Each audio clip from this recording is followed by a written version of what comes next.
ایک کویسچن یہ ہے کہ جو معراج کی رات ہے اس میں جاگنا، عبادت کرنا اور پھر اگلے دن روزے کا اہتمام کرنا، اس کی کیا شرعی حیثیت ہے؟ دیکھیں، یہ کوئی فرض یا واجب نہیں ہے، یقیناً کوئی بھی اس کو فرض یا واجب نہیں کہتا، لیکن مسلمانوں کی ایک بہت بڑی تعداد اور خصوصاً ہندوستان پاکستان میں اس رات کا اہتمام کیا جاتا ہے، یعنی عبادت کا اہتمام کرتے ہیں، اجتماعات رکھے جاتے ہیں، ان میں بیانات ہوتے ہیں،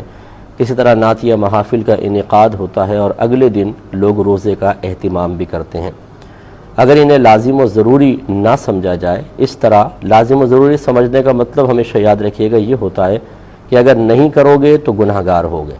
نہیں کرو گے تو آخرت میں پکڑ ہوگی۔ اگر کوئی اس نظریے کے ساتھ، اس سوچ اور نیت کے ساتھ اس رات کو جاگے اور اگلے دن روزے کا اہتمام کرے تو یہ بالکل غلط ہوگا۔ لیکن اگر کوئی صرف اس لیے کہ چلیں تمام رات سوتے رہتے ہیں، اگر اس رات میں جاگ کر اللہ تعالیٰ کی عبادت کر لی جائے اور اگلے دن روزے کا اہتمام کر لیا جائے اور اس کو صرف مستحب سمجھا جائے تو اس میں شرعاً کوئی حرج نہیں۔ ہونا تو یہ چاہیے کہ ہر رات ہی ہم جاگیں اور اللہ تبارک و تعالیٰ کی عبادت کریں، روزانہ روزے رکھیں اگر اللہ تعالیٰ ہمت دے، لیکن یہ سب سے نہیں ہو سکتا تو کم از کم کچھ ایسی راتیں، خصوصاً رمضان کی راتیں اور پھر سال بھر کے اندر کچھ ایسی راتیں ہیں کہ جن میں اگر انسان انہیں فرض یا واجب، یعنی ان میں قیام، ان میں عبادت کو فرض، واجب، لازم سمجھ کر نہ کرے، صرف مستحب سمجھ کے کرے تو اس میں شرعاً کوئی حرج نہیں ہے۔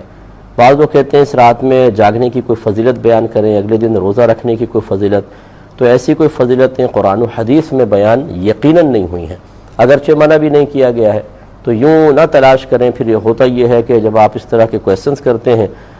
ہر ایک سے کرتے ہیں، تو پھر کچھ لوگ الٹی سیدھی مطلب غلط قسم کی باتیں بنا لیتے ہیں، وہ پوسٹ وغیرہ کر دیتے ہیں، ہم سمجھتے ہیں کہ جی یہ اسی رات سے متعلق قرآن میں یا حدیث میں بیان ہوا ہے، اور اس طرح غلط فہمیاں عام ہوتی ہیں۔ بس یہ سمجھ لیں کہ اس رات میں عبادت کرنا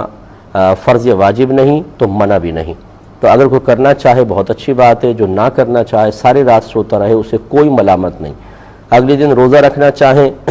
تو نفل روزہ اللہ تعالیٰ کو بڑا محبوب ہے۔ میرے آقا صلی اللہ علیہ وسلم نے ارشاد فرمایا جو اللہ تعالیٰ کی رضا کی خاطر ایک روزہ رکھے تو وہ جہنم سے اتنا دور کر دیا جاتا ہے جیسے کہ ایک کوے کا بچہ ہو اور وہ اڑتے اڑتے اڑتے سارے زندگی حتیٰ کہ مر جائے، جتنا فاصلہ وہ طے کرے گا اسے اللہ تعالیٰ جہنم سے اتنا دور کر دے گا۔ تو کوے کی زندگی سنا ہے کہ بڑی لمبی ہوتی ہے، تو لہٰذا